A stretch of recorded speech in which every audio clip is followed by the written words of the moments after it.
Well, after barely scraping through our Champions League group, which I think that probably would have got me sacked if we'd have failed in the Champions League, but after barely scraping through that group, I really, really hope Mr. Killian is listening. He's got £176 million to spend in January, over £1 million a week spare in the wage budget.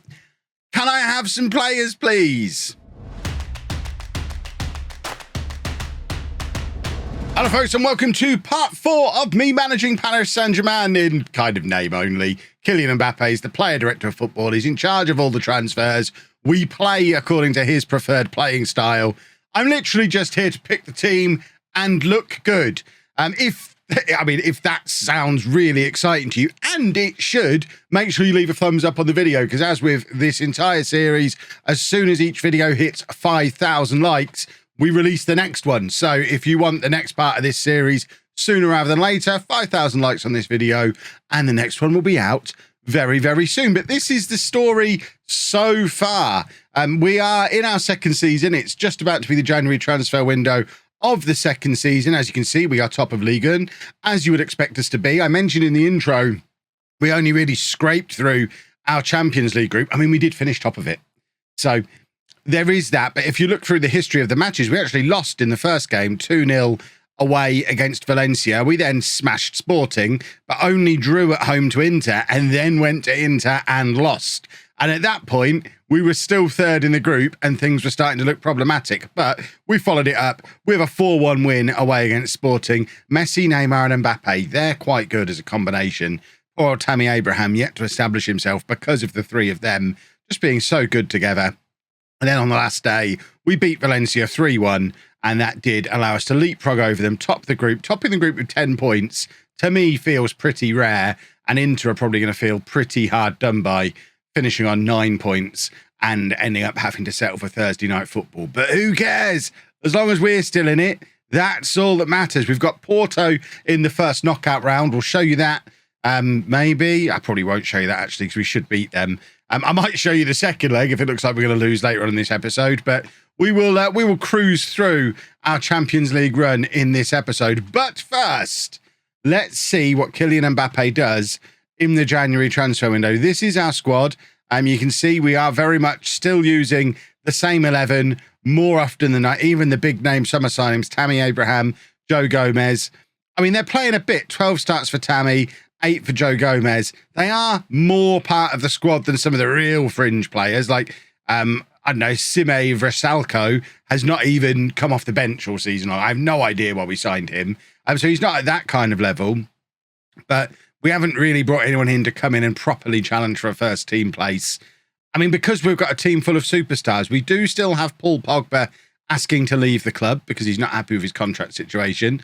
There are a few other players wanting to leave as well. Sergio Ramos wants out. He's got 4 players who agree with him. Hold on, how do we see who the 4 are? So it's all the ones who are rubbish who are all agreeing with him, and then we've got 4 players disagreeing.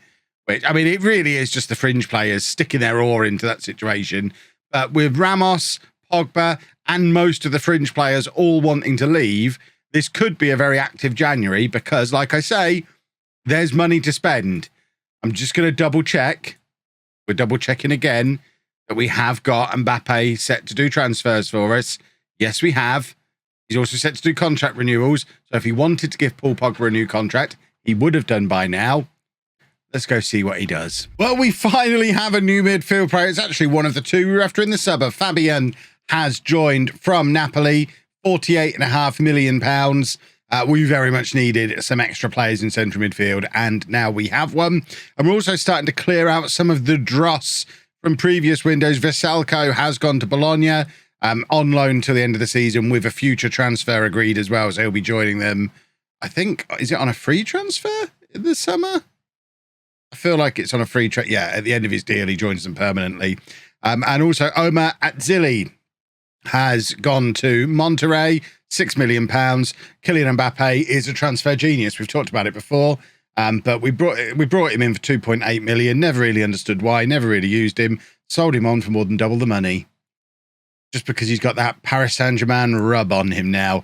And lastly, Soyuncu has gone to Monaco on loan until the end of the season. Similar kind of arrangement. to what it was with Veselko. He's on loan until the end of the season and then joins permanently, this time for a fee of £8.5 million in the summer. So we've taken a big loss on that one, but we brought him in the same summer we signed Sergio Ramos, and then the following year spent all that money on Joe Gomez. I don't really understand the logic of bringing him in, but we're also trying to sign Wan-Bissaka, so maybe logic doesn't apply when it comes to Kylian Mbappe and transfers. Deadline day is incoming, the headline of which is going to be Aaron Wan-Bissaka becoming a Paris Saint Germain player. Oh, he's rejected us. Oh, now there's some news. That's lovely. Can we not afford him? We've got all this spare money. We're lowballing again. Oh, Kylian Mbappe is a tough negotiator. So it is now transfer deadline day, which 6:58 transfer deadline day. Paul Pogba has marched into, weirdly, my office and requested a transfer. I sent him down the hall to Killian. He is now on the transfer list at his own request, and we are rumoured to be in for a few players. So let's take part in deadline day and see what comes of it. I guess the big headline is going to be, is Paul Pogba going to leave us before the end of today? He is on the transfer list at his own request. You could argue we've just replaced him by bringing in Fabian. This could be a very, very interesting one. Have we just made an offer for Tosin Adarabioyo? Oh, my word. I mean, he could be Sionchu's replacement then. Killian. What are you doing? Killian is, because obviously as a forward, he loves playing against really average defenders. He's just obviously got a thing for them. Chelsea have rejected £35.5 million, which seemed almost as mad as us making the offer. And now the offer in for Gabriel Jesus, still of Manchester City in this world, which has immediately been accepted. I have no idea how I fit this guy in. I already can't fit Tammy Abraham into my front three. I mean, yeah, we'll take it. Neymar, tell him to come in. I just want players, really. I'll take him. We absolutely don't need him. This is a mad one. Well, Gabriel Jesus is a Paris Saint Germain player. A completely unnecessary... What on earth am I supposed to do here? Can we even fit him in? We can. There we go. What? I mean, why does... Well, the day is still young as well. 12 hours still to go. And I imagine more business is happening. There you go. We've now made an offer for Edgar, who is a centre-back / holding midfield player. Don't ask me why. Couldn't tell you. It's been rejected anyway. Wilson Odobert has left the club on loan. And are we done now? I don't think anything else is still going. Still 9 hours to go. Pogba hasn't left yet. There's not been an offer for Pogba. Newcastle were trying to bring him in the summer, but we were turning down their advances. It would be interesting if they came back again. Could Newcastle secure the signing of Paul Pogba with 7 hours of deadline day still to go? We're now after Vyacheslav Karaviev, another right back. We've got Hakimi, haven't we? Yes. I mean, we don't have much in the way of a backup. I get why we were after Wan-Bissaka potentially as a backup if we're losing Veselko. But I'll just continue to use Joe Gomez as a backup. I don't need an out-and-out right back. Joe Gomez is my backup defender, full stop. I don't really need a specialist backup right back, but it looks like we're getting one, which I guess if he comes in, it will stop us chasing after another one, and maybe Mbappe focuses his transfers somewhere else. There you go. We have a right back who is in as well. Can we get him in the squad? We can. We have to scroll a long way to find him. Goodness me. Well, the new 4th best right back at the club. That doesn't scream great transfer, but we still have 5 hours remaining. Pogba is still here. I kind of want him to go. He is a very disruptive influence, as he doesn't want to be here. And he makes it very clear he doesn't want to be here. Can you imagine Paul Pogba trying to force his way out of a football club and being disruptive while he's still there? It just seems so weird. But there we have it. The window is closed. Fabian, Jesus, Karaviev, all in. Sionchu, Veselko, and Omar Atzili out. I mean, you got to say, we've upgraded the squad there, haven't we? Can we get them into the Champions League squad? Sort of. That'll do. Martinez can't get in. Wijnaldum can't get in, but otherwise we're probably fine. Wijnaldum's probably on his way out in the summer anyway. I think his contract is up. Martinez is all sad now. So Wijnaldum's just taking it. Martinez, I mean, can I just tell him to leave? Can I force him out? Wasn't an easy decision. I prefer other players. Yeah, don't care. Go. You should have left when you had the opportunity to. Well, that is our new look squad. Transfers have been done again. Now let's see if we can win the Champions League with Jesus in our team. I don't want to alarm anybody, but we do actually have Jesus and Abraham on the pitch at the same time here, mainly because of injuries to Mbappe and Neymar. Neymar went off injured in this match. Mbappe has been injured for a few matches now, but this is the second leg of the Champions League quarter-final. We dealt with Porto pretty comfortably in the last round. We had a little bit of a scare in the second leg where we actually lost the second leg, but we were so far ahead from the first leg it didn't matter. But we were 2-0 up from the first leg in this one. Here we are in the second leg, just closing things out now. 1-0 up on the night, 3-0 up on aggregate, thanks to a goal from Paul Pogba earlier on in the game. And we're just, like I say, shutting things down. It would be nice to see Tammy grab a goal. He's had a pretty poor game today. And I tell you what, Paul Pogba has scored 2 absolute screamers today. He might not want to be here anymore, but believe it or not, quite good at football when used correctly. And he's very much our extra man in midfield, our spare man, our attacking force out of the central midfield. And he's set as a roaming playmaker. He just gets to do whatever he pleases. And if only we could give him that kind of luxury off the pitch as well. But that wraps things up here with a 2-0 win on the night, a 2-1 win on the night, 2-0 win on the night. There we go. That one was disallowed. 4-0. Oh, no, we're going to a goal review. It might be a goal yet, you know. It is actually awarded, so it is 2-1 on the night. What a weirdly anticlimactic moment for Lazio. 93 minutes on the clock. They were 4-0 down. It really didn't matter. Nobody even celebrated or cared. But we are through to the Champions League semi-final. The dream stays alive for now. So just to confirm, we did win the league long ago. We are quite good in the league. And I'll tell you what, I said it last season. I'll say it again this year. Just my hot tip for you. This Messi guy, he's pretty good. He's not even been playing as centre forward this year. This is off the right wing. He's pretty good at football. Unfortunately, didn't show it against Liverpool in the first leg of the Champions League semi-final. We lost 1-0 at home. It's leaving us with it all to do in this second leg. And this is the team for the second leg. Donnarumma in goal, a back four of Mendes, Kimpembe, Marquinhos and Hakimi. Carvalho at the base of the midfield in the absence of Wijnaldum, because he's not in our Champions League squad, which is problematic. We could really use him in this Champions League squad. Pogba and Verratti in midfield, and then Mbappe, who's not really fully fit to play. He's been out of action for a long time now, but we need to throw him back in just to, I mean, he's our best player, aside probably from Messi. So he can come in for Neymar, who'll start from the bench. Tammy Abraham keeping his spot up front. Tammy has been full of goals in the second half of this season, and it took him a little while, but he has now established himself as our starting main striker. Jesus, on the other hand, I mean, he's got to get ahead of 4 really, really good strikers. He's not getting a lot of game time, bless his cotton socks. But I guess we're preparing for life after Neymar, and potentially, I mean, we talked about it in the last episode, potentially life after all 3.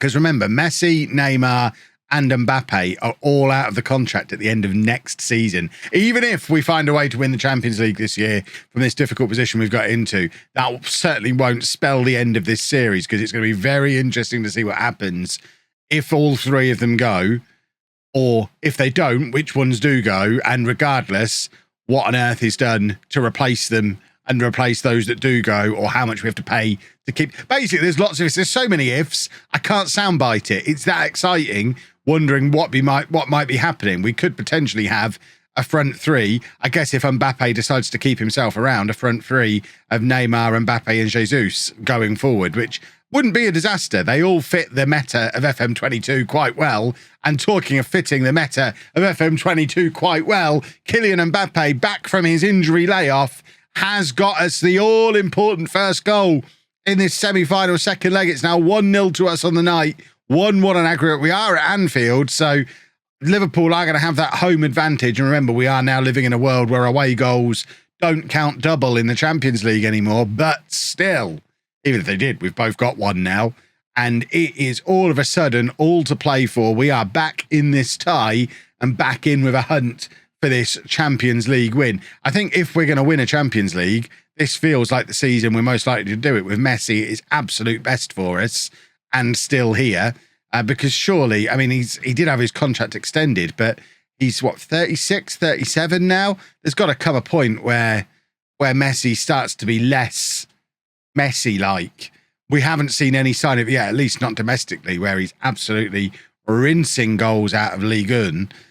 But there's got to come a time where he's less of a force in the Champions League. And I mean, even in today's game, he's not really pulling up any trees just yet.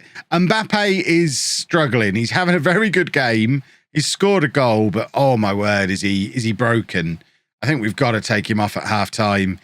We bring Neymar on. We've got Jesus sat there as well. It's lovely having both those options sat there from the bench, but Mbappe's come on, giving us a half, giving us a chance, and now we need the rest of this all-star Galactico-laden team to find a way to find us another goal, pull off the victory, and set up a Champions League final. I haven't even looked at who's in the other semi-final. I'm so focused on just getting us there that I haven't looked at who would potentially play if we get there, especially because once I saw Liverpool, I know what Football Manager's like. You know, English teams massively favoured by Football Manager, and as soon as you face one in the Champions League, things do start to get a little bit trickier. But that is not a very ticky-tacker lump forward from Donnarumma, and it just plays the ball straight back into Liverpool's hands. A Liverpool team that does appear to have Declan Rice in the midfield. They've still got Mane there as well. So we're actually a couple of years in the future, and they've still got the front three of Mane, Salah and Firmino. And they've just scored. And that feels a little bit heartbreaking for me, because I don't know that we come back from this without Mbappe on the pitch. He is such a key player for us. And it's not like we've created loads of chances in this game now. We've only had 3 shots. We were lucky enough to score one of them. We only really have one way of playing. I'm going to demand more to try and drag something out of them. The problem is, because we've got a team full of old men, we can't really play a higher tempo game without it breaking them all. We're going to take off Tammy, bring on Jesus. We'll push Messi up front. And yeah, we'll do this. We'll have him in there as the false 9 again, and have both of these guys getting in there, pushing beyond him. And Hakimi is also broken. So we'll bring on Karaviev to play right back, as our lack of rotation earlier in the season starts to catch up with us, with the players starting to drop like flies. But Messi was great as the false 9 last year. We've not used him there as much this year. He's having a terrible game. Neymar, not much better. The whole front three, they've really let us down tonight. And the Champions League dream is over for another year. We need a plan B, really. Once we go beyond Mbappe, this team's not... It just seems to lack cutting edge. But like I say, positives. We went one better than last year in the Champions League. We've made it to the semi-final. We have won Ligue 1 again. We should have the French Cup wrapped up, which I'm not even going to bother showing you, because it's just... Well, let's assume we're going to win that. And in the next episode, we come back, we do the summer. We have oodles of money to spend this summer. I hope we go and spend it wisely. Come on, Killian. Go and bring us out some world superstars. That's what we want. We love a superstar. Go get Erling Haaland. Let's just collect all the best forwards in the game. That might be the way forward. And if you do want to see that episode sooner rather than later, remember, 5,000 likes on this video. As soon as we hit 5,000 likes, I will release the next one. So if you have enjoyed it, leave a thumbs up, subscribe to the channel if you haven't done so already, and thank you very much for watching.